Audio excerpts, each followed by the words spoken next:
압류재산의 경우는요, 매각으로 말소되지 않는 권리들이 있어요. 등기부등본에 등기되는 권리 중 가처분이라든지 매매와 가등기라든지 이런 것들, 그리고 등기되지 않는 권리 중에 대항력인 임차권, 그리고 유치권, 법정상권 이런 것들도 인수하게 될 수 있어요.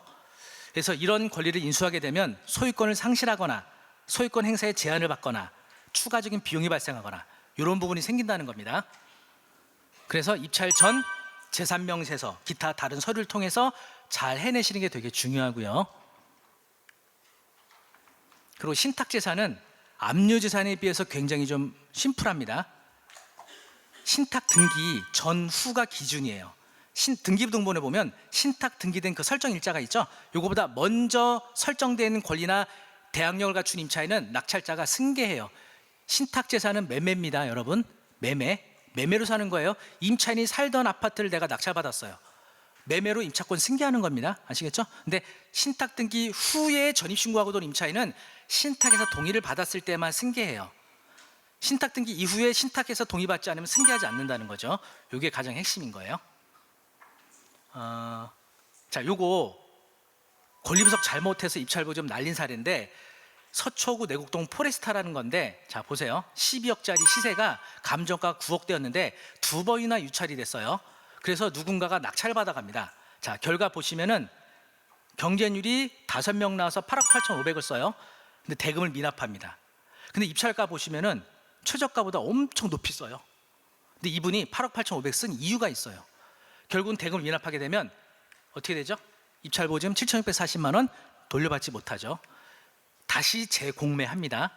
그래서 다시 매각을 했는데 요번에는 단독으로 입찰해서 8억 9천. 이분도 잔금을 못 내요. 그래서 이분도 입찰 보증금을 못 돌려받습니다. 자, 그 이유는 이게 제3명세서거든요. 여기 보시면은 홍 씨가 6억에 이렇게 조사돼 있죠. 이게 현황조사입니다. 현황조사 제3명세서.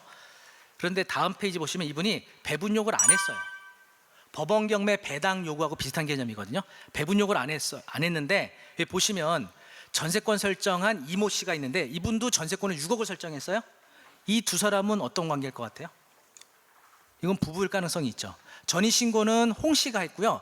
전세권이라는 등기는 이 씨라는 사람이 전세권을 다 해놓은 거예요. 이 아파트에 6억 임차인이 둘이 사는 건 아니잖아요. 그죠? 동일한 임차권에 대해서 한 사람은 전입신고로 대항력을 갖추고 한 사람은 전세권을 설정해 놓은 거거든요. 자, 권리관계를 이렇게 설명을 해보면 홍모 씨가 전입신고하고 그저당이 설정된 상태에서 부부관계로 추정되는 이 씨가 전세권을 설정했단 말이에요. 근데 이 공매 절차에서 임차인이 배분 요구를 안 했습니다. 전세권도 배분 요구 안 하고 낙찰이 8억 8,500에 됐어요. 왜 이분들이 입찰가를 8억 8,500을 썼느냐 보시면, 자, 2억 8천 근저당이 배분을 받겠죠. 전세권자로서 6억을 배분을 받겠죠. 전세권이 왜 배분되냐, 후순위 전세권은 배분 여부 관계없이 배분을 받을 수 있어요. 자, 어쨌든 8억 8천이면 어때요? 두 개 합치면 다 받죠. 전세권으로 6억 받으면 이 홍 씨가 내 6억 내놔라고 따로 주장해요? 그러지 않잖아요. 동일한 채권이니까. 그죠? 그래서 이분들이 8억 8,500, 8억 9천 이런 식으로 입찰가를 쓴 거예요. 이분들이 다 배분 받아가라고. 그럼 인수할 거 없겠다라고 생각했단 말이죠. 그런데 압류재산에서는요, 뭐가 중요하냐? 바로 조세채권에 대한 확인이 필요해요. 그래서 당해세 우선 원칙하고 법정기일 기준 우선 배분이 있는데 제3명세서 보시면 이런 식으로 법정기일이라고 되어 있고 각 조세채권에 법정기일이 다 써 있고요. 요 교부 청구 금액이 나온단 말이에요. 자, 이걸 정리를 하면은 조세채권은요, 법정기일 순에 따라 배분이 됩니다. 근데 보시면은 요 근저당이나 전세권 설정보다 조세채권의 법정기일이 어때요? 다 빠르죠. 당해세만 넣는데 요 당해세는 가장 우선 배분됩니다. 따라서 이게 낙찰이 되면은 8억 8,500에 낙찰되면 일단 누가 먼저 배분받아 가냐면 이 각 조세채권들이 6억 7천을 먼저 배분을 받아가 버려요. 그럼 누가 배분받아요? 그 다음 근저당권자가 임씨. 그리고 배분이 여기서 끝나요. 그러면 저 이모 씨 전세권은 배분받을 게 있어요, 없어요? 배분받을 게 하나도 없죠. 그럼 전세권은 매각으로 소멸해요, 소멸하지 않아요? 전세권은 소멸해요. 후순위니까. 근데 뭐가 문제예요? 이 홍 씨 전입신고된 대항력이 살아있기 때문에 대항력에 의해서 낙찰자가 인수해야 돼요. 6억을 인수해야 된다고요. 그러면 자 보세요. 8억 8천 낙찰받고 6억을 추가로 물어주면 얼마에 산 거예요? 14억 넘게 산 거죠. 시가 12억짜리인데. 그럼 잔금 내는 게 나아요? 입찰 보증 7천만 원 포기하는 게 나아요? 저 두 사람은 그걸 선택한 거예요. 이런 권리분석 여러분 하실 수 있죠? 우리 지금 배웠잖아요. 좀 빨리 했지만 나중에 온라인으로 천천히 돌려보세요. 자, 이제 권리 분석을 하기 위한 서류 뭐가 있느냐? 일단 등기부등본이 기본이에요. 등기부등본. 이거 인터넷 등기소에서 보시는 거죠. 그래서 뭐 할 줄 아는 분들은 쉽게 하실 수 있지만 안 해봤던 분들은 또 어렵게 느껴질 수가 있을 겁니다. 그 다음에 재산명세서. 이건 온비드 사이트 들어가시면 압류 재산에서만 공개되는 서류예요. 법원 경매 물건명세서가 있다면 압류 재산에는 이 재산명세서가 있습니다. 매각으로 소멸하지 않거나 또는 법원 경매에서 공개되지 않는 조세채권, 임금채권, 공과금 채권 정보가 다 나타나요. 권리 분석을 다 하실 수가 있다는 거죠. 이렇게 보시는 것처럼 임차인이 배분 요구, 금액 이런 거 다 나오잖아요. 배분 요구. 그리고 각 조세채권, 공과금 채권, 임금채권의 법정기일 그리고 배분 요구 채권 금액 다 나와요. 법원 경매 물건명세서에 없는 이런 것들이 다 나오고 있다는 거죠. 그리고 감정평가서는요, 웬만한 매각재산에 다 나옵니다. 이게 다 나옵니다. 그래서 감정평가서를 통해서 이런 것들을 확인하시는 거예요. 감정평가 기준이라든지 산출방법, 구조도면, 사진. 그래서 뭐 압류재산, 신탁재산, 수탁재산, 국유재산 다 첨부 파일로 올라가 있으니까 꼭 확인을 하셔야 되고요. 또 압류재산 외 부동산들은 공고문이라는 게 따로 있어서 낙찰 받는 절차, 낙찰 이후 절차, 매매 계약은 언제까지 해야 된다, 그리고 계약 체결하고 언제까지 대금 납부해야 된다, 이런 절차가 다 공지되어 있어요. 그래서 압류 재산이 아닌 물건들은 꼭 온비드에 첨부 파일로 올라가 있는 공고문 빠짐없이 잘 확인해 주셔야 됩니다. 신탁 재산의 경우도 신탁 회사마다, 국유재산, 공유재산도 매각하는 재산마다 매각 조건을 달리 정할 수가 있어요. 이걸 꼭 확인해 주셔야 됩니다.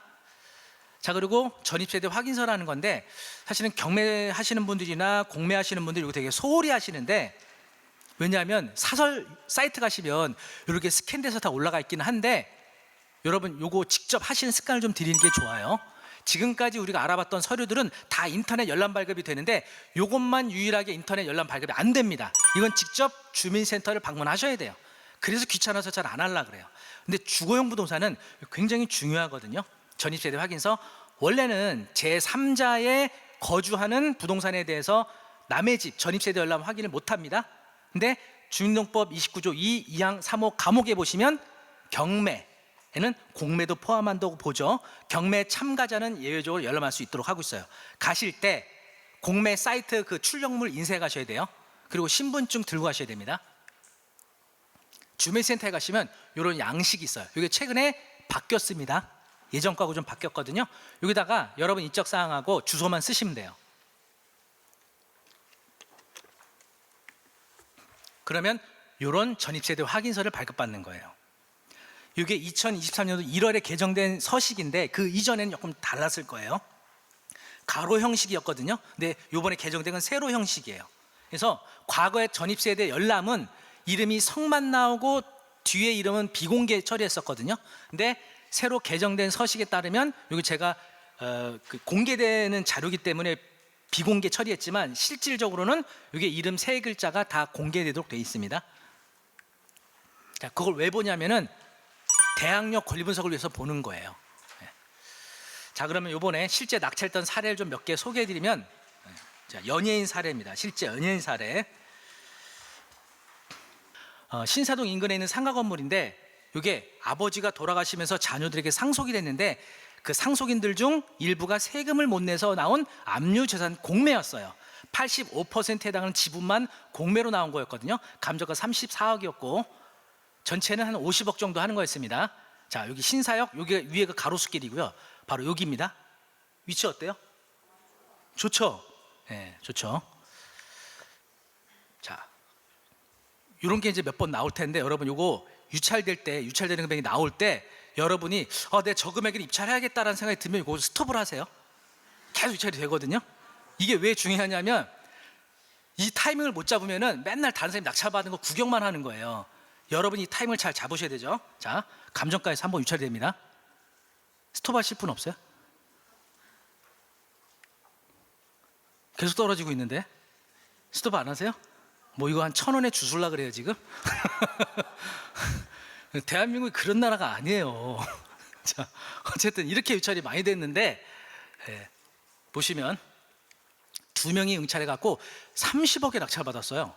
이게 최저가에서 엄청 높이 써낸 겁니다. 그런데 자, 여러분들도 온비동매 입찰하시고 나서 개찰 결과 나의 온비드 들어가거나 개찰 결과 확인하시는데 딱 여러분이 실제 입찰한 물건을 개찰 결과 보실 때는 자, 오른손을 딱 이렇게 준비하셔야 돼요. 오른손을 딱 이렇게 들고. 왠지 아세요? 만약에 딱 최고가 금액이 여러분이 쓴 금액이다. 그럴 땐 재빠르게 오른손으로 어떻게 해야 돼요? 2등 금액을 딱 가려야 돼요. 이게 정신건강에 좋아요. 자, 이분 30억에 썼는데 2위가 20억이에요 10억 차이 났어요. 이러면 돼요 안 돼요? 뭘 안 돼요. 자, 결과를 보세요. 물론 이게 이렇게 중요한 건 아니에요. 물론 2등하고 너무 차이 나는 건 문제긴 하지만 2등하고 나하고의 차이는 그렇게 중요한 건 아닙니다. 결과를 보셔야 돼요. 자, 등기부등본에 보시면 이렇게 연예인 A씨라고 그냥 표시했습니다. 등기부등본에 공매로 낙찰받은 게 표시되어 있죠. 낙찰된 다음에 어떻게 해야 돼요? 이분이 이거 왜 낙찰받았어요? 85% 지분을 낙찰받은 이유 전체 다 갖고 와야 될 거 아니에요. 그럼 15% 공매 매각되지 않은 15% 지분권자하고 뭔가 협상을 시도했겠죠? 나한테 넘겨라. 근데 허락하지 않았겠죠? 그래서 어떻게 했느냐? 이분이 공유물 분할을 위한 경매를 신청합니다. 그러면 이분의 전략은 뭐냐? 자기가 입찰을 들어가서 낙찰 받아오거나 이러려고 했겠죠? 그런 와중에 협의가 됐나 봐요. 그래서 나머지 15%를 매매로 갖고 왔더라고요. 이분이 얼마에 갖고 왔나 보니까 6억 5천에 사왔어요. 이분이. 그래서 계산해 보면 2015년도에 30억에 낙찰 받고요. 그리고 나머지 지분을 6억 5천에 매수해서 전체 36억 5천에 요 신사동 건물을 취득을 하게 된 겁니다.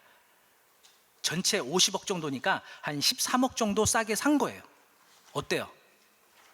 10억 차이 났지만 그래도 싸게 샀잖아요. 그런데 요거 낙찰받은 분이 이게 최종 목표가 아니었습니다. 더 큰 그림이 있었어요. 그 연예인이 2006년도에 그 동일한 연예인이 114억에 매입한 건물이 있는데 리모델링해서 스타벅스가 입점해 있었거든요. 그런데 이러던 와중에 바로 뒤에 건물이 공매로 나왔던 거였어요. 제가 갖고 있던 스타벅스 건물 바로 뒤에 게 이걸 탁 낙찰 받은 거죠. 그래서 이런 거를 주식에서도 쓰는 표현이긴 하지만 물타기라고 하죠. 오히려 주식은 너무 비싸게 사갖고 싸게 사갖고 이걸 단가를 맞추는 걸 주식을 말하겠지만 부동산에서는 오히려 가격을 상승시키는 효과를 말해요. 뒤에 땅은 앞에 도로가보다 싸잖아요. 근데 한 사람이 모두 소유하게 되면 이 토지값이 같이 올라가게 되거든요. 그러니까 뒤에 땅은 더블이 올라가게 되죠. 자, 이렇게 해서 114억의 스타벅스 건물을 매입하고 2017년도에 공매로 취득해서 전체 400억 정도로 추정을 한다고 합니다. 요거는 그 선릉역에 있는 건물이 그 작은 그 상가인데 신탁재산이거든요. 이제 강남에 가시면요 이런 작은 상가들이 나올 때가 있어요. 이게 지하 푸드코트였는데 8평짜리가 임대료가 1,000에 135만 원 정도가 나오고 있었어요. 자, 또 유찰이 시작됩니다. 이제 신탁재산 유찰이 스톱하셔야 돼요. 계속 유찰이 됩니다. 어떻게 하실 거예요? 가만 계실 거예요? 네. 그럼 이제 잘 잡으셨는데요. 자, 4명이 응찰합니다. 이렇게 유찰이 많이 됐는데 이게 신탁재산이에요. 사람들이 생각보다 신탁재산을 잘 안 하고 있습니다. 낙찰가는 2억 7천. 자, 낙찰받은 다음에 요 신탁재산인데 요 기존의 임차인이 신탁 등기 전부터 영업을 하고 계셨던 분이에요. 이런 임차권은 어떻게 한다 그랬죠? 낙찰자가 승계한다 그랬죠. 신탁 등기 전부터 영업을 하시던 분이니까.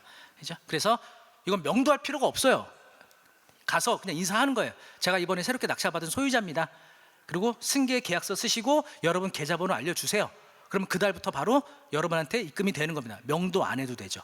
새로 임차인 구하려고 애 안 써도 되죠. 이런 시간이 다 없어지는 겁니다. 이게 신탁재산 공매예요. 수익률 계산해 보니까 2억 7천에 낙찰받고 1,000에 135만 원 그대로 승계받으니까 수익률이 6.2%. 그리고 대출을 받았거든요. 2억 1천, 그러니까 자기 실제는 5천이 투자가 돼서 이자 공제하고 세전으로 65만 원 이렇게 소액으로 투자했었던 물건입니다. 그리고 요거는요 국유지산 중 우체국, 파출소 이런 공매로 나온 거 아시죠? 예, 여기 평택시 비전동 요게 이렇게 낙찰이 됐습니다. 많이 안 들어오죠? 그래서 최근 검색하시면요 비전동 삼동소바 하시면 이렇게 멋지게 소바집으로 운영하고 계시더라고요. 이런 것들, 이것도 명도 필요 없어요. 제가 지금까지 소개해드린 거 거의 다 명도가 필요 없잖아요. 이런 게 많아요. 생각보다 명도 때문에 고생해야 되는 물건은 이렇게 생각보다 많지 않습니다. 자, 그래서 공매 성공 원칙을 좀 몇 가지 정리하면요, 압류資産이나 신탁재산은 권리분석이 굉장히 중요합니다. 권리분석, 압류資産, 신탁재산. 그리고 그 이후에 진행돼야 될 절차는 이 부동산에 대한 가치 분석을 하셔야죠. 주거용 부동산으로서의 입지, 상업용 부동산으로서의 입지 또는 토지로서의 이런 입지에 대한 가치 분석이 중요하다고 할 거고요. 그리고 돈이 있어야죠. 대신 대출, 대부분 이용하시잖아요. 그래서 이따가 마지막 시간에 조금 설명드리겠지만 대출을 얼마 받을 수 있느냐 요거를 사전에 잘 확인하는 게 중요해요. 아파트, 상가, 토지 이거에 대한 대출 기준이 조금씩 다르거든요. 그래서 대출 내가 얼마 받고 내 돈 얼마 가지고 이 물건 입찰 써서 잔금 납부할 수 있는지 이런 계획이 선행이 되어야 되겠죠. 그 다음 마지막 뭐가 필요해요? 이런 준비 과정이 다 끝났으면 바로 결심하셔야죠. 근데 이게 생각보다 어려워요. 여기서 돌아가시는 분들이 많아요. 여기서 결단을 못하고. 온미드 어플에서 과감하게 입찰 누르세요, 여러분.